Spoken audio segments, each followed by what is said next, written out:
नमस्कार, मी डॉक्टर दृष्टी बोत्रे आज तुमचं मनापासून स्वागत करते आपल्या ह्या व्हिडिओमध्ये। त्याआधी मला एक विचारायचं आहे तुम्हाला, तुम्ही आवळा खाता का? नसेल खात तर नका खाऊ। का तर ते मी नंतर सांगते। त्याआधी आवळ्याचे काय वैशिष्ट्य आहेत ते पाहून घेऊया। आवळ्याला आमला, इंडियन गुजबेरी असंही म्हटलं जातं व होमिओपॅथिक रेमेडीमध्ये आवळ्यापासून तयार झालेली म्हणजे अमेरिका ऑफिशिनालिस अशी रेमेडी आहे। आवळ्यामध्ये सर्वात जास्त vitamin C, vitamin A, vitamin B, vitamin E and ions and protein and also fibres content जास्त असतं। तर ॲज पर होमिओपॅथिक आपण ह्याचे काय बेनिफिट्स आहेत आवळा कंझ्युम केल्यानंतर ते पाहून घेऊया। सर्वात प्रथम आमल्यामध्ये अँटीऑक्सिडंट प्रॉपर्टी असते, त्यामुळे chronic element like heart attacks, diabetes, cancer कमी होते।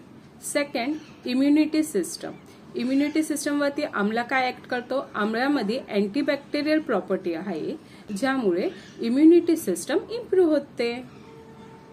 थर्ड, एनिमिया आमल्यामध्ये आयर्न प्रॉपर्टी असल्यामुळे एनिमिया पण ट्रीट होते। फोर्थ, रेस्पिरेटरी प्रॉब्लेम्स वरती पण ट्रीट होते। रेस्पिरेटरी डिसऑर्डर्स वरती पण चांगला ऍक्शन आहे, mostly cough, tuberculosis, flu like symptoms, throat infection कमी होतं। फिफ्थ, आमल्याला ब्लड प्युरिफायर ही म्हटलं जातं। का? आमला जेव्हा आपण हनी बरोबर कंझ्युम करतो तेव्हा ऍक्टिव्ह ब्लड प्युरिफायरचं काम करतो। सिक्स्थ, हेअरफॉल आमला चांगला ऍक्शन आहे हेअरफॉलसाठी, हेअरफॉल कमी करतो। का?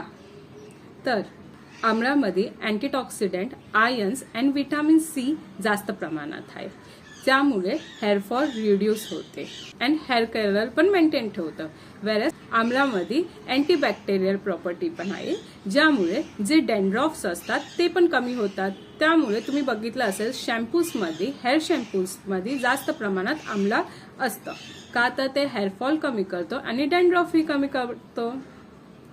सातवं, रिड्यूस्ड स्ट्रेस आमला खाल्ल्यामुळे झोप चांगली लागते, स्ट्रेस रिड्यूस होतं, हेडेक ही कमी होतो। आठवं, आमल्याचा जास्त चांगला रिझल्ट आय केअर वरती पण होत असतो। का? तर आमल्यामध्ये कॅरोटीन कंटेंट असतो, विटामिन ए, ज्यामुळे आपले डोळे चांगले राहतात, आपली विजन चांगली राहते आणि कॅटरॅक्टही होत नाही।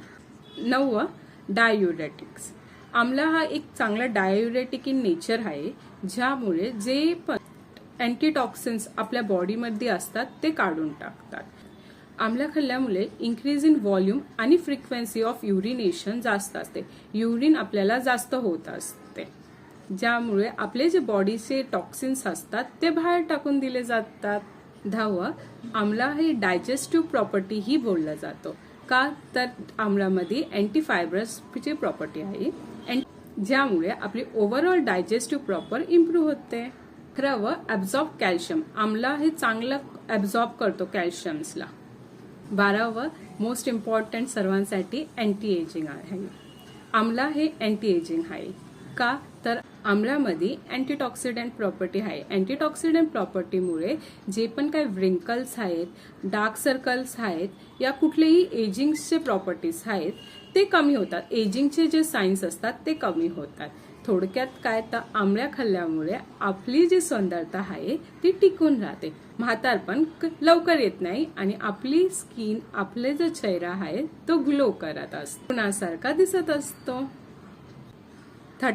13वा, इम्प्रूव्ज द मेंटल फंक्शन्स।